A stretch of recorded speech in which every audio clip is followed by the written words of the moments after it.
నమస్కారం news vision కు స్వాగతం. ముందుగా ముఖ్య అంశాలు.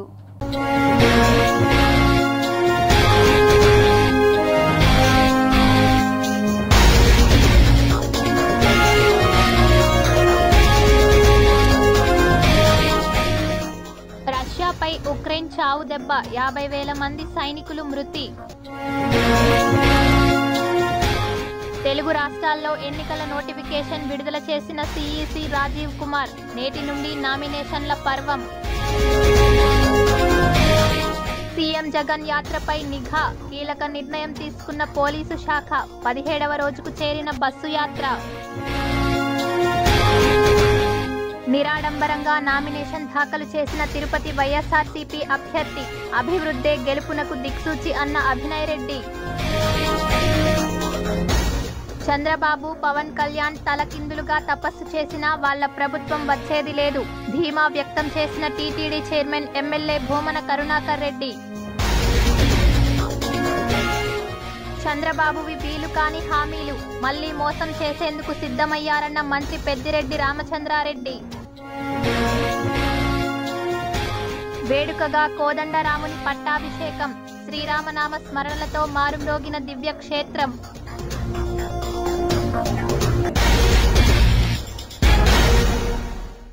ఇక వార్తల్లోని వివరాలు చూద్దాం. సార్వత్రిక ఎన్నికల్లో ఇవాళ కీలక ఘట్టం చోటు చేసుకుంది. 4వ దశ సార్వత్రిక ఎన్నికలకు ఎలక్షన్ కమిషన్ గురువారం నోటిఫికేషన్ విడుదల చేసింది. ఆంధ్రప్రదేశ్, ఒడిశా, అరుణాచల్ ప్రదేశ్, సిక్కిం అసెంబ్లీలు సహా 10 రాష్ట్రాల్లో లోక్సభ ఎన్నికలు జరగనున్నాయి. ఆంధ్రప్రదేశ్, తెలంగాణ, బీహార్, జార్ఖండ్, మధ్యప్రదేశ్, మహారాష్ట్ర, ఒడిశా, ఉత్తరప్రదేశ్, సిక్కిం, పశ్చిమ బెంగాల్, జమ్మూ కాశ్మీర్ రాష్ట్రాల్లో మొత్తం 96 లోక్సభ స్థానాలకు గాను 4వ దశ ఎన్నికల నిర్వహణకు కేంద్ర ఎన్నికల సంఘం నోటిఫికేషన్ జారీ చేసింది. దీంతో ఈ రోజు నుంచే నామినేషన్ల ప్రక్రియ ప్రారంభమవుతుంది. ఈ నెల 25 వరకు నామినేషన్ల స్వీకరణ కొనసాగుతుంది. సెలవు దినాలు మినహా మిగిలిన రోజుల్లో ఉదయం 11 నుంచి మధ్యాహ్నం 3 గంటల వరకు నామినేషన్ల స్వీకరణ ఉంటుంది. పార్లమెంట్ స్థానాలకు కలెక్టరేట్లలో, అసెంబ్లీ స్థానాలకు ఆయా నియోజకవర్గ ప్రధాన కేంద్రాల్లో నామినేషన్ల స్వీకరణ చేపడతారు. లోక్సభ అభ్యర్థి 25,000, శాసనసభ అభ్యర్థి 10,000 చొప్పున ధరావతు చెల్లించాల్సి ఉంటుంది. ఎస్సీ, ఎస్టీ అభ్యర్థులు ఇందులో 50% చెల్లిస్తే సరిపోతుంది. నామినేషన్ వేసే అభ్యర్థితో పాటు మరో 4గురికి మాత్రమే ఆర్ఓ కార్యాలయం లోపలికి అనుమతి ఉంటుంది. నామినేషన్ వేసే అభ్యర్థుల ఊరేగింపుతో పాటు దాఖలు చేసే ప్రాంతంలో పూర్తిగా వీడియో రికార్డింగ్ చేస్తారు. అన్ని అసెంబ్లీ నియోజకవర్గాల్లో హెల్ప్ డెస్క్లు ఏర్పాటు చేయనున్నారు. రేపు ఈ నెల 25, 26 తేదీలు మంచి రోజులు కావడంతో ఎక్కువ నామినేషన్లు వేసే అవకాశం ఉన్నట్లు అంచనా వేస్తున్నారు. ఏప్రిల్ 26న నామినేషన్ల పరిశీలన ఉంటుంది. బరిలో నిలిచిన అభ్యర్థుల జాబితాను ఏప్రిల్ 29న ప్రకటించనున్నారు. ఇక నామినేషన్ల ఉపసంహరణకు ఏప్రిల్ 29న అవకాశం ఇచ్చారు. మే 13న పోలింగ్ ఉంటుంది. జూన్ 4వ తేదీన ఓట్ల లెక్కింపు, ఎన్నికల ఫలితాలు ప్రకటిస్తారు. జగన్ యాత్రపైన నిఘా పెంచింది పోలీసు శాఖ. భద్రతలో భాగంగా కీలక నిర్ణయాలు తీసుకున్నారు అధికారులు. జగన్ పైన దాడి చేసిన వారిని పోలీసులు గుర్తించారు. విజయవాడ సెంట్రల్కు చెందిన దుర్గారావు, సతీష్ ఈ దాడికి కారకులుగా చెబుతున్నారు. వీరిని పోలీసులు విచారించినట్లు తెలుస్తోంది. సిమెంట్ రాయి ముక్కతో దాడి చేసినట్లు నిర్ధారించారు. జగన్ పైన దాడిని ఎన్నికల సంఘం సీరియస్గా తీసుకుంది. వీఐపీల భద్రత విషయంలో అప్రమత్తంగా ఉండాలని నిర్దేశించింది. దీంతో జగన్ భద్రతలో భాగంగా ఇప్పటికే యాత్రలో గజమాలలు, పూలు వేయటాన్ని అధికారులు నిషేధించారు. అదేవిధంగా బస్సుకు ముందు 100 అడుగుల వరకు రోప్ పార్టీతో రక్షణ ఏర్పాటు చేశారు. రాత్రి సమయాల్లో బస్సుపై నుంచి యాత్రలో పాల్గొనకుండా షెడ్యూల్ రూపొందించాలని పార్టీ నేతలకు సూచించారు. ఇప్పుడు తాజాగా మరికొన్ని చర్యలు చేపట్టారు. జగన్ బస్సు యాత్ర పర్యవేక్షించేందుకు ప్రత్యేకంగా కమాండ్ కంట్రోల్ రూమ్ ఏర్పాటు చేసినట్లు తెలుస్తోంది. బస్సు యాత్ర సమయంలో ప్రత్యేకంగా ఏర్పాటు చేసిన సీసీ కెమెరాలతో ఒక వాహనం కొనసాగనుంది. 360 డిగ్రీల కోణంలో ఈ కెమెరా వ్యవస్థ పనిచేయనుంది. సీసీ కెమెరాల ద్వారా కమాండ్ కంట్రోల్ రూమ్లో అధికారులు పూర్తిగా యాత్రను పర్యవేక్షించనున్నారు. బస్సు యాత్ర తర్వాత ఈ నెల 25వ తేదీ నుంచి జగన్ ఎన్నికల ప్రచారం ప్రారంభించనున్నారు. పులివెందులలో నామినేషన్ దాఖలు చేసి ఆ వెంటనే అక్కడ జరిగే సభలో పాల్గొంటారు. మరుసటి రోజు నుంచి మే 9వ తేదీ వరకు ప్రతిరోజు 3 సభల్లో పాల్గొనేలా షెడ్యూల్ సిద్ధం చేస్తున్నారు. జగన్ ఎన్నికల ప్రచారం పూర్తయ్యే వరకు ప్రత్యేకంగా నిఘా వ్యవస్థ కొనసాగించాలని అధికారులు నిర్ణయించినట్లు తెలుస్తోంది. అయితే ప్రజలతో కలవడంతో మాత్రం ఎలాంటి మార్పు లేదని పార్టీ నేతలు స్పష్టం చేస్తున్నారు. వైఎస్ఆర్ కాంగ్రెస్ పార్టీ అధినేత ముఖ్యమంత్రి వైఎస్ జగన్మోహన్ రెడ్డి చేపట్టిన మేమంతా సిద్ధం బస్సు యాత్ర 17వ రోజుకు చేరుకుంది. శ్రీరామనవమిని పురస్కరించుకుని బుధవారం బస్సు యాత్రకు విరామం ఇచ్చిన సీఎం జగన్ నేడు మళ్లీ యాత్రను ప్రారంభించారు. విజయవాడలో తనపై రాయి దాడి జరిగినా, నుదిటిపై గాయం మానకపోయినా బస్సు యాత్రను ముందుకు సాగిస్తున్నారు ఏపీ సీఎం. ఇక 17వ రోజు మేమంతా సిద్ధం బస్సు యాత్రలో భాగంగా ఇవాళ ఉదయం 9 గంటలకు తేతలిలో రాత్రి బస చేసిన కేంద్రం నుంచి బయలుదేరారు సీఎం జగన్. ఇవాళ ఉమ్మడి తూర్పుగోదావరి జిల్లాలో బస్సు యాత్ర సాగింది. నేడు 85 కిలోమీటర్ల ఏపీ సీఎం రోడ్ షో నిర్వహించారు. తణుకు, రావులపాలెం, జొన్నాడ మీదుగా పొట్టిలంక చేరుకున్న తర్వాత భోజన విరామం తీసుకున్నారు. సాయంత్రం రాజమండ్రి సిటీలో సీఎం జగన్ రోడ్ షో నిర్వహించారు. ఇక ఆ తర్వాత Kadiyapulanka, Vemagiri, Morampudi junction, Taditota junction, church centre, Devi Chowk, paper mill centre, Diwan Cheruvu, Rajanagaram మీదుగా ఎస్టీ రాజాపురంలో రాత్రి బస శిబిరానికి చేరుకోనున్నారు CM YS Jaganmohan Reddy. Bus యాత్రలు, రోడ్ షోలు, ముఖాముఖీలు నిర్వహిస్తూనే ఉన్నారు. బస్సు యాత్రలో భాగంగా వైసీపీ భారీ బహిరంగ సభలు కూడా నిర్వహిస్తోన్న విషయం విదితమే. సీఎం జగన్పై రాయి దాడి తర్వాత పోలీసులు మరింత భద్రత కల్పిస్తున్నారు. ముఖ్యంగా రోడ్లో సమయంలో ప్రత్యేక జాగ్రత్తలు తీసుకుంటున్నారు. కాగా ఎన్నికల ప్రచారంలో ఇడుపులపాయలో మేమంతా సిద్ధం బస్సు యాత్రను ప్రారంభించిన సీఎం జగన్ ఇచ్చాపురం వరకు చేరుకోనున్న విషయం విదితమే. మరోవైపు ఇప్పటికే మేమంతా సిద్ధం యాత్రతో 16 జిల్లాలు, 49 నియోజకవర్గాలను చుట్టేశారు సీఎం జగన్. 1636 కిలోమీటర్ల మేర రోడ్ షో నిర్వహించారు. వీలుకాని హామీలు ఇస్తూ మరోసారి ప్రజలను మోసం చేసేందుకు సిద్ధమయ్యారు అంటూ టీడీపీ అధినేత మాజీ సీఎం చంద్రబాబు నాయుడుపై ఫైర్ అయ్యారు మంత్రి పెద్దిరెడ్డి రామచంద్రారెడ్డి. చిత్తూరు జిల్లా పర్యటనలో భాగంగా ఆయన మాట్లాడుతూ గత ప్రభుత్వ హయాంలో 5 ఏళ్ల పాటు తాత్కాలిక రాజధాని నిర్మాణం అని సొంత అజెండాతో పనిచేసిన వ్యక్తి చంద్రబాబు అని దుయ్యబట్టారు. 5 ఏళ్ల పాటు రాష్ట్రాన్ని దోచుకున్న ఘనత చంద్రబాబు నాయుడుదే అని విమర్శించారు. ఇప్పుడు ఎన్నికలు వస్తుండటంతో నేడు సూపర్ 6 మీ భవిష్యత్తుకు నా గ్యారంటీ అంటూ మళ్లీ ప్రజలను మోసం చేసేందుకు చంద్రబాబు సిద్ధమయ్యాడని ఆరోపించారు. ఎన్నికల సమయంలో అమలు చేయడానికి వీలుకాని హామీలు చంద్రబాబు ఇస్తున్నారని ఫైర్ అయ్యారు మంత్రి పెద్దిరెడ్డి రామచంద్రారెడ్డి. కాగా మంచి చేశారు కాబట్టే తనకు ఓటు వేయాలని సీఎం వైఎస్ జగన్మోహన్ రెడ్డి అడుగుతున్నారన్నారు. చంద్రబాబు 5 ఏళ్లు రాజధాని పేరుతో వృధా చేసి లోపభూయిష్టంగా 4 భవనాలు కట్టారని గతంలో మంత్రి పెద్దిరెడ్డి ఆరోపించిన విషయం విదితమే. 2014లో ఇచ్చిన ఎన్నికల హామీలు ఒక్కటి చంద్రబాబు అమలు చేయలేదని, చంద్రబాబు హయాంలో జన్మభూమి కమిటీలు, టీడీపీ వారికి మాత్రమే పథకాలు అందించారని, కానీ పేదరికాన్ని మాత్రమే కొలమానంగా తీసుకుని పథకాలు అందించిన ఘనత సీఎం వైఎస్ జగన్ సొంతమన్నారు. అధికారంలోకి మనం ఇచ్చా కూడా 5 సంవత్సరాలు అధికారంలో ఉన్నాడు, కానీ చేస్తుంది ఏమీ లేదు. మరి ఇప్పుడు మళ్ళా తిరిగి వచ్చి 6 గ్యారెంటీలు అంటూ ఉన్నాడు. ఇంకా జగన్మోహన్ రెడ్డి గారు సిద్ధం సభల్లో అంతా మీరు టీవీల్లో అంతా కూడా చూస్తుంటారు. ఏం చెప్తా ఉన్నాడు, ఒక్కొక్క మహిళకు కేజీ బంగారు ఇస్తానంటాడు, ఒక్కొక్క రైతుకు బెంజ్ కారు కొనిస్తా అంటాడు. జగన్మోహన్ రెడ్డి గారు చెప్పిన మాటలే. మరి యువకుడికి ఉద్యోగంతో పాటు మోటార్ సైకిల్ ఇస్తా అంటాడు. మరి ఇవన్నీ అమలు చేస్తాడా? అమలు చేసేదానికి వీలవుతుందా లేదా ఆలోచన చేయండి. ఇంకా ఆయన మేనిఫెస్టో దాంట్లో ఇంకేమేమి పెడతాడు ఇవన్నీ చూసి మీకంతా కూడా నోరూరి చంద్రబాబుకు మనం మద్దతు ఇవ్వాలా, తప్పనిసరిగా ఇవన్నీ కూడా వస్తాయి మనకు అని మీరు ఆలోచన చేస్తే రాబోయే 5 సంవత్సరాలు మళ్ళీ అంధకారంలో ఉంటుంది తప్ప మనకు ఏది కూడా జరగదని చెప్పి మీరందరూ కూడా భావించండి. తప్పనిసరిగా జగన్మోహన్ రెడ్డి గారు ఏం చెప్తే అది చేశాడు, ఏం చెప్పాడో అది చేశాడు. ఇప్పుడు కూడా ఏం చెప్తాడో అది రాబోయే 5 సంవత్సరాల్లో చేస్తాడు. తిరుపతి ప్రజల ఆశీస్సులు, అభిమానాలు, తల్లిదండ్రుల యొక్క దీవెనలతో జగన్మోహన్ రెడ్డి ప్రోత్సాహంతో వైఎస్ఆర్ కాంగ్రెస్ పార్టీ ఎమ్మెల్యే అభ్యర్థి భూమన అభినయ్ రెడ్డి నామినేషన్ దాఖలు చేశారు. పద్మావతిపురంలోని అభినయ్ నివాసంలో మొదటగా తల్లిదండ్రుల ఆశీస్సులు పొంది మే 13న జరగబోయే సార్వత్రిక ఎన్నికల నేపథ్యంలో నామినేషన్ దాఖలు చేసేందుకు తిరుపతి అర్బన్ ఎంఆర్ఓ కార్యాలయానికి mayor doctor Sirisha, deputy mayor Mudranarayana, corporator Ramaswamy Venkateswarlu, Bhagyanagaram Sekhar Reddy లాయర్తో కలిసి ఎన్నికల అధికారికి అందజేసి నామినేషన్ దాఖలు చేయడం జరిగింది. నామినేషన్ వేసిన అనంతరం వెలుపలకు విచ్చేసిన వైకాపా ఎమ్మెల్యే అభ్యర్థి భూమన అభినయ్ రెడ్డి మీడియాతో మాట్లాడుతూ రాష్ట్రంలో మరోసారి జగన్మోహన్ రెడ్డి ప్రభుత్వం రానుందని, ప్రజలంతా కూడా జగన్మోహన్ రెడ్డి వైపే ఉన్నారని, ప్రజలందరి ఆశీస్సులతో తాను ఈరోజు నామినేషన్ వేసేందుకు వచ్చానని, మీ అందరి ఆశీస్సులు, దీవెనలు, అభిమానాలు ఇలాగే తన పట్ల ఉండాలని, తన అభ్యర్థిత్వాన్ని బలపరిచి ఓటు వేసి గెలిపించాలని తిరుపతి ఓటర్ మహాశ్రేయులను విజ్ఞప్తి చేశారు. అనునిత్యం తిరుపతి అభివృద్ధికి తన వెన్నంటి ఉండి ప్రోత్సహిస్తున్న తిరుపతి ప్రజల మేలును ఎన్నటికీ మరువలేనని, మీరు చూపించిన అభిమానం ఇలాగే తన పట్ల ఉండాలని ఆకాంక్షిస్తున్నట్లు తెలిపారు. ఫ్యాన్ గుర్తుపై ఓటు వేసి తన అభ్యర్థిత్వాన్ని బలపరచాలని విజ్ఞప్తి చేశారు. నామినేషన్ ప్రక్రియలో మొదటి రోజున మా మేయర్ గారు, అలానే మా డిప్యూటీ మేయర్ గారు, ప్రపోజరు, అడ్వకేట్లతో తొలి 2 సెట్లు నామినేషన్లు వేయడం జరిగింది.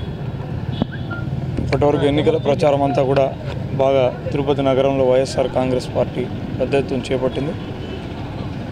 రానున్న రోజుల్లో కూడా ఆ స్థాయిని, ఆ విస్తృతిని పెంచి ప్రజల్లోకి బలంగా వెళ్ళి వైఎస్ఆర్ కాంగ్రెస్ పార్టీ గెలిపే లక్ష్యంగా పనిచేయబోతున్నాం. ఖచ్చితంగా ఈ రాష్ట్రానికి రెండవసారి ముఖ్యమంత్రిగా వైఎస్ జగన్మోహన్ రెడ్డి గారు ప్రమాణ స్వీకారం చేయబోతున్నారు. తిరుపతిలో కూడా వైఎస్ఆర్ కాంగ్రెస్ పార్టీ జెండా రెపరెపలాడబోతోంది.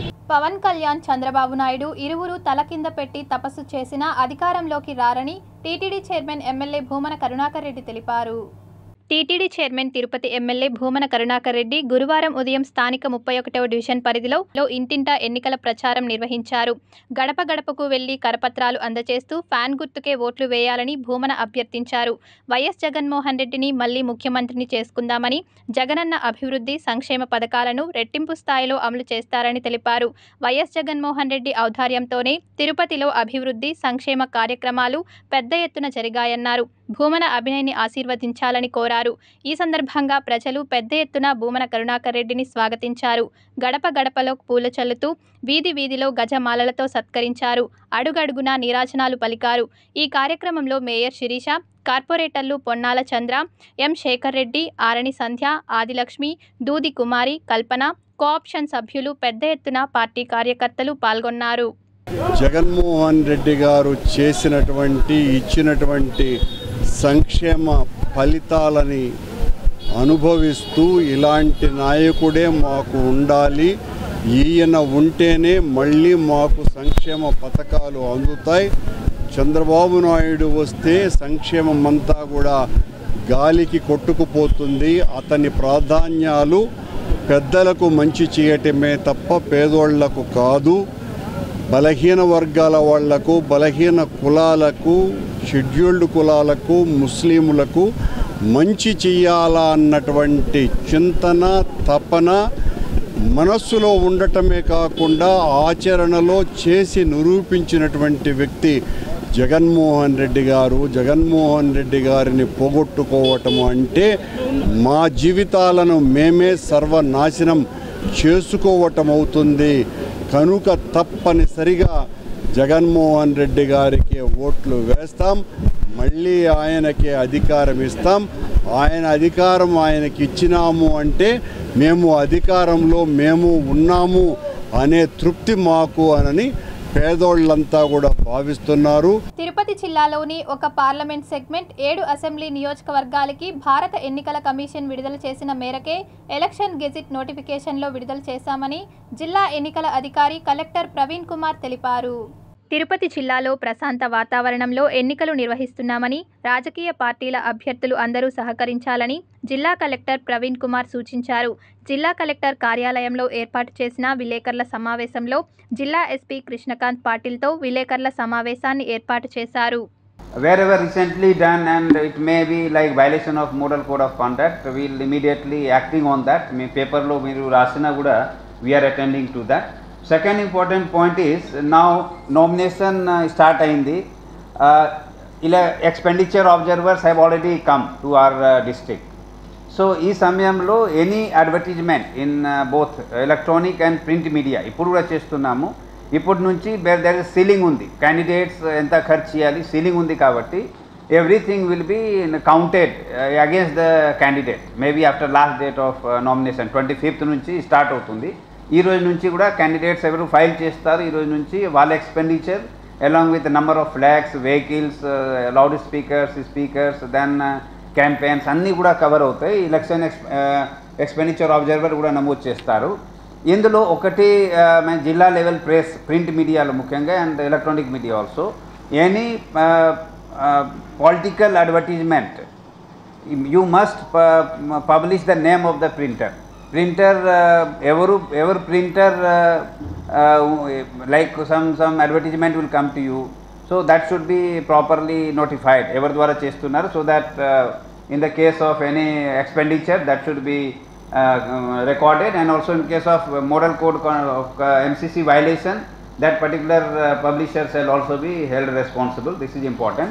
తిరుపతి నియోజకవర్గంకి సంబంధించిన ఎన్నికల నామినేషన్ ప్రక్రియ ప్రారంభమైనట్లు రిటర్నింగ్ అధికారి అతిథి సింగ్ తెలిపారు. తిరుపతి అర్బన్ తహసీల్దార్ కార్యాలయంలో ఏర్పాటు చేసిన విలేకరుల సమావేశంలో రిటర్నింగ్ అధికారి అతిథి సింగ్ మాట్లాడుతూ 18వ తేదీ నుంచి ప్రారంభమైన నామినేషన్ల దాఖల ప్రక్రియ ఈ నెల 25వ తేదీ వరకు కొనసాగుతుందని, ప్రతిరోజు ఉదయం 11 గంటల నుంచి మధ్యాహ్నం 3 గంటల వరకు అభ్యర్థులు వారి నామినేషన్లను దాఖలు చేయవచ్చని పేర్కొన్నారు. 26న నామినేషన్ల పరిశీలన, 29న ఉపసంహరణ ఉంటుందని తెలిపారు. నకిలీ ఓట్లపై విచారణ జరుగుతున్న సమయంలో ఎన్నికల కోడ్ అమల్లోకి రావడంతో వారి పరిశీలనను సిఈసి చూస్తోందని ఓ విలేకరి అడిగిన ప్రశ్నకు ఆమె సమాధానం చెప్పారు. మనం we have done around 5500 deletions, 5500 voters around we have deleted. అంటే ప్రతి week we have been conducting political party meeting. So ప్రతి పొలిటికల్ పార్టీ మీటింగ్లో కూడా వాళ్ళతో డేటా షేర్ చేయడం జరుగుతుంది. Each and every recognized political party, they are aware how many deletions we have made. We have share data transparently to all recognized political. 16th March వరకు deletions, corrections అన్నీ ఆపేసాము. కానీ form 6 editions, form 8 shifting ద్వారా editions కూడా ఇప్పుడు 14th April వరకు వచ్చిన forms మనం టిల్ 22nd డిస్పోజ్ చేస్తాము. సో 22nd వరకు మన దగ్గర టైం ఉంది. మనకి లాస్ట్ డేట్ ఆఫ్ నామినేషన్ వరకు we can dispose the forms. After that final roll will be finalized. Tirupati SVIMS హాస్పిటల్లో రోగుల సౌకర్యార్థం ఏర్పాటు చేసిన బ్యాటరీ వెహికల్స్ విశిష్ట సేవలను అందిస్తున్నాయి. వృద్ధులు, మహిళలు, పిల్లలను సకాలంలో గమ్యస్థానాలకు చేరుస్తూ వేసవి తాపం నుండి ఉపశమనం కలిగిస్తున్నాయి. రాయలసీమకే తలమానికంగా ఉన్న స్విమ్స్ ఆసుపత్రికి తిరుపతి, చిత్తూరు, కడప, కర్నూలు, అనంతపురం, నెల్లూరు జిల్లాలకు చెందిన రోగులు వైద్య సేవల నిమిత్తం వస్తుంటారు. ఇక్కడికి వచ్చే రోగులు చాలా వరకు పేదవారే ఉంటారు. తెల్ల రేషన్ కార్డు, ఆరోగ్యశ్రీ కార్డు ఉన్నవారు వివిధ వైద్య సేవల నిమిత్తం వస్తుంటారు. ప్రతిరోజు వందల సంఖ్యలో ఓపీల కోసం వస్తుంటారు. రోగులకు, వారి సహాయకులకు రవాణా ఛార్జీలు తడిసి మోపెడవుతుంటాయి. అంతేకాకుండా రోడ్డులోని బస్టాప్కి లోపలున్న స్విమ్స్ ఆసుపత్రికి సుమారు 2 కిలోమీటర్లు ఉంటుంది. ఆసుపత్రిలోనికి వెళ్లాలంటే ఆటోలే దిక్కుగా ఉండేది. వాళ్ళు ఎంత డిమాండ్ చేస్తే అంత ఇవ్వాల్సిందే. ఈ పరిస్థితిలో రోగుల సహాయకులు ఆర్థికంగా బాగా ఇబ్బందులు పడేవారు. వాటిని దృష్టిలో ఉంచుకుని అటు టీటీడీ, ఇటు స్వచ్ఛంద సంస్థలు, జాతీయ బ్యాంక్ యాజమాన్యాలు సేవాభావంతో రోగులు, వారి సహాయకుల సౌకర్యార్థం బ్యాటరీ వాహనాలను వితరణగా అందజేశారు. రోగుల కోసం దాతలు వితరణ చేసిన 8 బ్యాటరీ వాహనాల్లో 3 మరమ్మతులకు గురికాగా 5 మాత్రం అందుబాటులో ఉన్నాయి. ఇవి ఉదయం 8 గంటల నుంచి సాయంత్రం 5 గంటల వరకు పనిచేస్తున్నాయి. రోడ్డులోని వైఎస్ఆర్ విగ్రహం నుంచి SVIMS OP counter, cancer hospital, dialysis centre, Sri Padmavathi ప్రసూతి మరియు చిన్నపిల్లల ఆసుపత్రి, స్విమ్స్ ఎమర్జెన్సీ వరకు నడుపుతున్నారు. వేసవి కాలంలో రోగులు ఇబ్బందులు పడకుండా, ఆర్థిక భారం కలగకుండా బ్యాటరీ వాహనాల్లో సకాలంలో వారిని గమ్యస్థానాలకి చేరుస్తున్నామని వాహన డ్రైవర్లు తెలిపారు. మరో 2 వాహనాలు అదనంగా ఉంటే రోగులను మరింత మందిని నిర్ణీత సమయంలోపు గమ్యస్థానాలకు చేర్చగలమని వారు అభిప్రాయపడ్డారు. డైలీ కూడా పోతున్నాము, వస్తున్నాము. ట్రిపుల్ అని కాకుండా లోడ్ అవుతూనే అందరూ ఫుల్ అవుతూనే పోయి డ్రాప్ చేసి మళ్ళీ రిటర్న్ వచ్చేసి పాయింట్లో పెడుతున్నాము. ఇది మేమైతే సౌకర్యంగా చేస్తున్నాము. జనరల్గా ఒకసారి ఛార్జ్ చేస్తే ఎంత పని చేస్తున్నారు అంటే కిలోమీటర్గా చూస్తే ఒక 30 కిలోమీటర్లు తిరుగుతుంది డైలీ. అదేవిధంగా ఇంకా కొంచెం ఎక్కువగానే చేస్తే 40 కిలోమీటర్స్ అటు పోతుంది. ఈవినింగ్ 6 నుంచి పెట్టేస్తాము. మార్నింగ్ 6 వరకు కంటిన్యూగా పోతుంది ఛార్జింగ్. మిగతా డైలీ అయితే రన్నింగ్లో ఉంటుంది. సార్వత్రిక ఎన్నికలు సజావుగా ప్రశాంతంగా జరిగేందుకు రాజకీయ పార్టీలు సహకరించాలని జిల్లా ఎన్నికల అధికారి కలెక్టర్ ఎస్ షణ్మోహన్ కోరారు. జిల్లా ఎన్నికల అధికారి సోమవారం చిత్తూరులో ఎన్నికల నోటిఫికేషన్ విడుదల చేశారు. నామినేషన్ దాఖలకు అభ్యర్థులు 13 రకాల ధ్రువపత్రాలు తీసుకురావాలని జిల్లా ఎన్నికల అధికారి కోరారు. నామినేషన్ దాఖలు సందర్భంగా అభ్యర్థితో పాటు మరో 4 మాత్రమే ఎన్నికల అధికారి కార్యాలయానికి రావాలని కోరారు. ఎన్నికల అధికారికి మాత్రమే నామినేషన్ పత్రాలు అందజేయాలని, ఒక అభ్యర్థి 4 సెట్ల పత్రాలు అందజేయవచ్చని చెప్పారు. అంటే ఆ ఫైనలైజ్ క్యాండిడేట్స్ బట్టి పోస్టల్ బ్యాలెట్ కానీ బ్యాలెట్ పేపర్ కానీ తయారు చేసుకోవడం జరుగుతుంది. ఆ తయారు చేసుకున్న బ్యాలెట్ పేపర్ని పోలింగ్ స్టేషన్స్కి పంపించాల్సిన పోలింగ్ స్టేషన్స్కి, పోస్టల్ బ్యాలెట్స్ అయితే ఎంప్లాయీస్కి పంపించడం జరుగుతుంది. దాంతోపాటు పోలింగ్ తేదీ మీ అందరికీ తెలిసిన విధంగా 13వ తేదీ మే 2024, ఓట్ల లెక్కింపు 4వ తేదీ జూన్. సో ఈ ప్రక్రియ అంతా ఫినిష్ అవడానికి 6th జూన్ 2024 6/6/2024 తేదీ నాటికి ప్రక్రియ కంప్లీట్ అవుతుంది. ఎంసీసీ కూడా అక్కడితో ఆగిపోతుంది. సంక్షేమం అభివృద్ధి రెండు కళ్ళుగా రాష్ట్ర ముఖ్యమంత్రి వైఎస్ జగన్మోహన్ రెడ్డి అమలు చేస్తున్నారని వైఎస్ఆర్ కాంగ్రెస్ పార్టీ చిత్తూరు అసెంబ్లీ నియోజకవర్గం అభ్యర్థి ఎంసీ విజయానందరెడ్డి ఎంపీ రెడ్డెప్ప తెలిపారు. గురువారం చిత్తూరు జిల్లా కలెక్టర్ కార్యాలయంలో చిత్తూరు అసెంబ్లీ అభ్యర్థిగా ఎంసీ విజయానందరెడ్డి వైఎస్ఆర్ కాంగ్రెస్ పార్టీ తరపున నామినేషన్ దాఖలు చేశారు. ఈ నామినేషన్ను రిటర్నింగ్ అధికారి పులి శ్రీనివాసుకు అందజేశారు.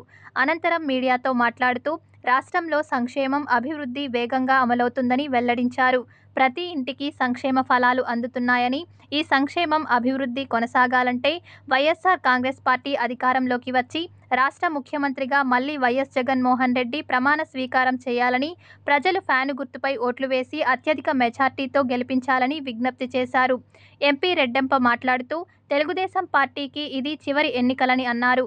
తెలుగుదేశం పార్టీ అధినేత చంద్రబాబు నాయుడు ఇష్టం వచ్చినట్లు అవకులు చవాకులు పేలడం తగదని అన్నారు. రానున్న రోజుల్లో ప్రజలు ఓటుతో గుణపాఠం చెబుతారని ఏఎంపీ హెచ్చరించారు. ఏ విధంగా సంక్షేమాలు అందుతాయి, అభివృద్ధి ఏ విధంగా చెందుతుంది అని ఆనందంగా ఎలక్షన్స్ ఎప్పుడెప్పుడు అని ఎదురు చూస్తున్నారు. ఎలక్షన్లో ప్రథమ భాగం నామినేషన్లు వేయడం. ఈ నామినేషన్లు వేసే ప్రథమ భాగంలో ఈరోజు ప్రజలు చూపించినటువంటి చిత్తూరు నియోజకవర్గంలో ఆదరణ చూస్తే ఎండను సైతం లెక్క చేయకుండా ఒక ప్రవాహంలాగా సముద్రంలో అలలు ఏ విధంగా చొచ్చుకొని వస్తుందో ఆ విధంగా జనప్రవాహం అనేది మా నాయకుల ఆధ్వర్యంలో ఈరోజు బ్రహ్మాండంగా నామినేషన్కు ప్రజలందరూ ఎక్కువగా వచ్చారు. ఈ ఎన్నికల తర్వాత తెలుగుదేశం అనేది నామరూపాలు లేకుండా పోతుందనేసి, కుప్పంలో వెంటనే చంద్రబాబు నాయుడు కూడా ఎన్నికలు జరిగిన వెంటనే ఓడిపోతాడనేసి మేమందరూ కూడా కష్టపడి పనిచేసి జగన్మోహన్ రెడ్డి గారికి కానుగ్గా ఇస్తామని తెలియజేసుకుంటూ ఇక్కడ చిత్తూరు జిల్లాలో ఎంపీ సెగ్మెంట్లో ఓటరు మహాశైలందరికీ పాదావందనం చేస్తూ పోయినసారి కూడా నన్ను 1,37,000 ఓట్లతో మెజారిటీతో గెలిపించినారు. గుమ్మడికాయల దొంగ అంటే భుజాలు తడుముకున్న చందంగా తయారైంది తెలుగుదేశం పార్టీ నేతల పరిస్థితి. ముఖ్యమంత్రి జగన్పై రాయి దాడి అనంతరం తెలుగుదేశం నేతల తీరు పలు విమర్శలకు దారితీస్తోంది. ఆ అబ్బాయి ముందే కొడతాడని మీతో డిస్కస్ చేసి వెళ్ళి మీకు చెప్పి మరీ వెళ్ళి కొట్టాడా, లేదు కొట్టొచ్చిన తర్వాత మీ దగ్గరకు వచ్చి నేను ముఖ్యమంత్రి గారిని అన్నా క్యాంటీన్ తీసేసిన కోపంతో కొట్టానని వచ్చి మీకు చెప్పాడా? మీకు ఎలా తెలుసు? బోండా ఉమామహేశ్వరరావు గారు మీరు దీనికి సమాధానం చెప్పాలి. ముఖ్యమంత్రి గారి మీద దాడి చేసినటువంటి వ్యక్తి అన్నా క్యాంటీన్లు తీసిన కారణంగా దాడి చేశానని చెప్తున్నారే, మరి ఆ విషయాన్ని ముందు మీకు చెప్పెళ్ళారా, లేకపోతే ఆయన దాడి చేసిన తర్వాత వచ్చి మరి మీతో డిస్కస్ చేసినారా? మొదటిగా చంద్రబాబు నాయుడు దాడిని ఖండిస్తున్నాను అన్నాడు. ప్రధానమంత్రి మోడీ గారు వాళ్ళ భాగస్వామ్య కూటమిలో ఉన్న హుందాతనంగా ఆయన ఖండించారు, ఒక్క స్టేట్మెంట్కే కట్టుబడ్డారు. అదే పవన్ కళ్యాణ్ గారు ఆ దాడిని ఎద్దేవా చేశారు. అదే నారా లోకేష్ గారు ఆ దాడిని ఎద్దేవా చేశారు. మళ్ళీ తిరిగి యూటర్న్ తీసుకొని చంద్రబాబు నాయుడు మళ్ళా ఆ దాడిని ఎద్దేవా చేసే ప్రయత్నం చేశారు.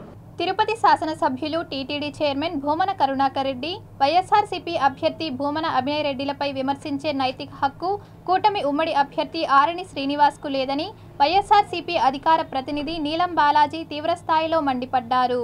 మరి ఇటీవలే మన అందరికీ ప్రతికాముఖంగా టీవీల ద్వారా చూస్తా ఉన్నాం. చిన్న వయసులోనే డిప్యూటీ మేయర్ అయి అతన్ని తిరుపతిని అభివృద్ధి పదంలో నడిపిస్తూ వారి తండ్రి సహకారంతో మరి అదేవిధంగా కరుణాకర్ రెడ్డి గారు కూడా రెండవ దఫ మరి ఆయన చైర్మన్ అయిన తర్వాత ఆ టీటీడీలో కూడా పనిచేస్తున్నటువంటి ఉద్యోగులకు, కార్మికులకు అందరూ కూడా సరైనటువంటి జీతాలు లేని సందర్భంలో ఆయన జీతాలు ఇప్పిస్తూ మరి అదేవిధంగా అక్కడ పనిచేస్తున్నటువంటి వాళ్ళకి కానీ, రిటైర్డ్ అయినటువంటి వాళ్ళకి కానీ అందరికి కూడా ఇంటి పట్టాలు ఇస్తూ వాళ్ళకి అన్ని రకాల కూడా సౌకర్యాలు కల్పిస్తున్నటువంటి సందర్భంలో ఈ ఎన్నిక రావడం జరిగింది. కాబట్టి పత్రికాముఖంగా మిమ్మల్ని ఒకటే కోరుతున్నాం, మరి ఈ తెలుగుదేశం, జనసేన, బీజేపీ వాళ్ళు తప్పుడు ప్రకటనలు ఇచ్చి మరి ఇన్ని ప్రజల్ని తప్పుదారి పట్టించి లబ్ధి పొందాలనేటువంటి దురాలోచనని ప్రతి నిత్యం కూడా మిమ్మల్ని కూడా ఇబ్బంది పెడుతున్నారు. కాబట్టి ప్రజలు కూడా ఇవన్నీ గమనిస్తూ ఉన్నారు. సీతారాముల వారి కళ్యాణాన్ని ఘనంగా నిర్వహించారు. తిరుపతి శివజ్యోతి నగర్లోని శ్రీనిధి అపార్ట్మెంట్స్లో శ్రీరామనవమి పర్వదినాన్ని పురస్కరించుకుని కుంటముక్కల కుమార్ నాయుడు ఏర్పాటు చేసిన సీతారాముల విగ్రహాలకు కళ్యాణం నిర్వహించారు. పెద్ద ఎత్తున భక్తులు పాల్గొని భక్తి శ్రద్ధలతో పూజాది కార్యక్రమంలో పాల్గొని స్వామివారి కృపకు పాత్రులయ్యారు. జై శ్రీరామ్ అంటూ వేదికలోని భక్తుల రామనామ జపంతో హోరెత్తింది. ప్రతి సంవత్సరం లాగానే ఈ ఏడు కూడా శ్రీరాముడి కళ్యాణాన్ని నిర్వహించడం జరిగింది. ఈ కార్యక్రమంలో భక్తులు పెద్ద సంఖ్యలో పాల్గొన్నారు. శ్రీరామనవమి పండుగ హిందువులకు అతి ముఖ్యమైన పండుగని పేర్కొన్నారు.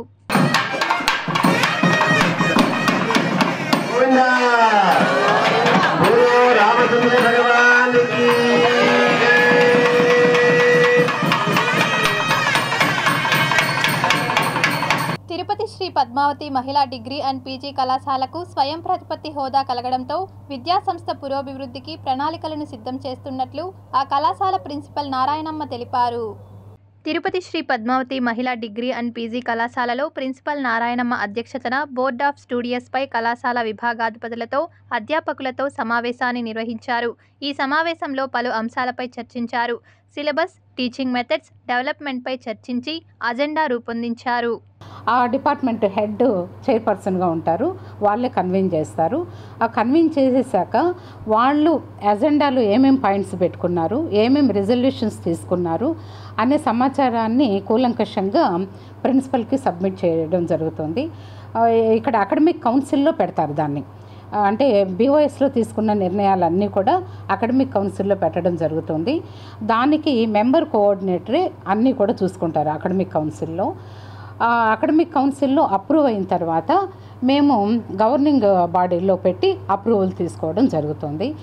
ఆ తర్వాత ఈ బీఓఎస్లో ఏ నిర్ణయాలు అయితే తీసుకోవడం జరిగిందో, అంటే ఏ ప్రోగ్రామ్స్ మేము నెక్స్ట్ ఇయర్కి అంటే 24-25కి ఏ ప్రోగ్రామ్స్ మేము ఇంట్రడ్యూస్ చేయదలుచుకున్నాము. భక్తుల సౌకర్యార్థం కమ్మవారి అభ్యుదయ సంక్షేమ సంఘం ఆధ్వర్యంలో అంతర్జాతీయ కమ్మ భవన్ను నిర్మిస్తున్నామని అధ్యక్షులు పురంధర నాయుడు తెలిపారు. తిరుపతిలో అన్ని రకాలుగా వచ్చే వాళ్ళకి ఇక్కడ సౌకర్యం లేదు, కొంతవరకు మీరు కూడా సౌకర్యం చేస్తే బాగుంటుంది అనేసి చెప్తే అది ఇప్పటికీ ఒక దశకి చేరింది. రేపు 21వ తారీఖు ఈ నెల ఆదివారం ఉదయం 8:13 భూమి పూజ కార్యక్రమం జరుపుతున్నాం. ఒకళమాత టెంపుల్ దగ్గర ఈ కార్యక్రమం జరుపుతున్నాము. తిరుపతికి విచ్చేసే నలుమూలల నుండి వచ్చేసే యాత్రికుల కోసం కూడా ఒక భవన సముదాయాన్ని నిర్మించడానికి ప్రయత్నంలో భాగంగా ఇక్కడ అంతర్జాతీయ కమ్మ భవన్ అనే పేరుతో సుమారుగా 176 గదులతో ఒక పెద్ద భవంతిని నిర్మించడానికి వచ్చే ఆదివారం నాడు 21వ తేదీ ఆదివారం ఉదయం 8:13 ముహూర్తం నిర్ణయించడం జరిగింది. ఆ భూమి పూజ ఆ రోజు జరుగుతుంది. Tirupati gold jewellery and silver merchants association సమాచారం మేరకు తిరుపతి లోకల్ బులియన్ మార్కెట్లో బంగారం, వెండి ధరలు ఇలా ఉంటాయి. 24 క్యారెట్ల అపరంజి బంగారం 10 గ్రాముల ధర 75,710 రూపాయలు. 22 క్యారెట్ల బంగారం 1 గ్రాము ధర 6,781 రూపాయలు. వెండి 1 కేజీ ధర 86,000 రూపాయలు. రిటైల్ వెండి 1 గ్రాము ధర 88 రూపాయలుగా ఉంటుంది. వార్తలు ముగించే ముందు ముఖ్యాంశాలు మరోసారి.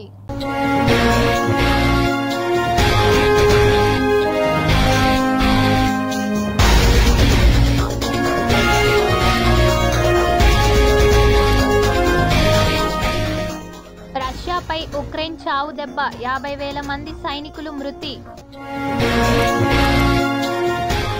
తెలుగు రాష్ట్రాల్లో ఎన్నికల నోటిఫికేషన్ విడుదల చేసిన సిఈసి రాజీవ్ కుమార్. నేటి నుండి నామినేషన్ల పర్వం. సీఎం జగన్ యాత్రపై నిఘా. కీలక నిర్ణయం తీసుకున్న పోలీసు శాఖ. 17వ రోజుకు చేరిన బస్సు యాత్ర. నిరాడంబరంగా నామినేషన్ దాఖలు చేసిన తిరుపతి వైఎస్ఆర్సీపీ అభ్యర్థి. అభివృద్ధే గెలుపునకు దిక్సూచి అన్న అభినయ్ రెడ్డి. చంద్రబాబు పవన్ కళ్యాణ్ తలకిందులుగా తపస్సు చేసినా వాళ్ళ ప్రభుత్వం వచ్చేది లేదు ధీమా వ్యక్తం చేసిన TTD chairman MLA Bhumana Karunakar Reddy. చంద్రబాబువి వీలు కాని హామీలు మళ్లీ మోసం చేసేందుకు సిద్ధమయ్యారన్న మంత్రి పెద్దిరెడ్డి రామచంద్రారెడ్డి. వేడుకగా కోదండరాముని పట్టాభిషేకం శ్రీరామనామ స్మరణలతో మారుమ్రోగిన దివ్య క్షేత్రం.